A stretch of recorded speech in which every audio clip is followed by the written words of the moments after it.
Now we are going to embroider the black eyes of the little owl.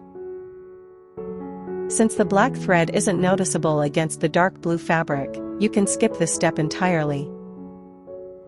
The black eyes are embroidered using regular satin stitches.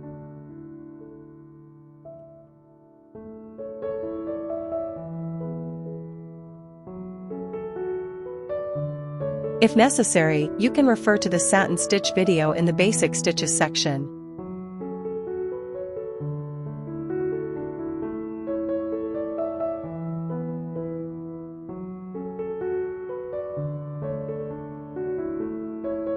The lines should avoid crossing the white part of the eyes.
Embroider the other eye in the same way.